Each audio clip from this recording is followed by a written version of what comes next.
एक गांव में एक प्यारी सी बच्ची रहती थी जिसका नाम परी था। परी रोज गांव के पास बहने वाली नदी के पास खेलती थी और उसका पानी बहुत साफ और मीठा था।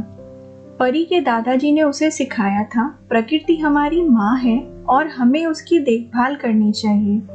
परी इस बात का हमेशा ध्यान रखती थी। लेकिन कुछ समय बाद गांव के कुछ लोग नदी में कूड़ा कचरा फेंकने लगे, जिससे नदी का पानी धीरे धीरे गंदा होने लगा। परी को यह देखकर बहुत दुख हुआ। उसने सोचा, अगर मैं अकेले कुछ नहीं कर सकती तो क्यों ना सबको साथ में लाया जाए।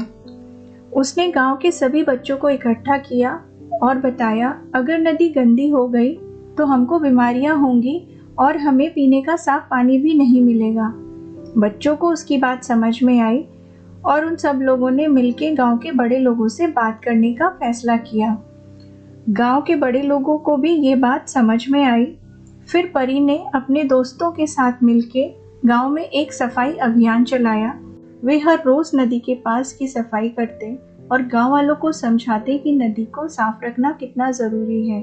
धीरे धीरे लोगों की सोच बदली और सबने मिलकर नदी के पास कूड़ा फेंकना बंद कर दिया। परी, उसके दोस्तों और गांव वालों की मदद से सब लोगों ने मिलकर नदी को फिर से साफ और चमकदार बना दिया। नदी फिर से पहले जैसी हो गई और गांव के लोगों में खुशी की लहर दौड़ गई।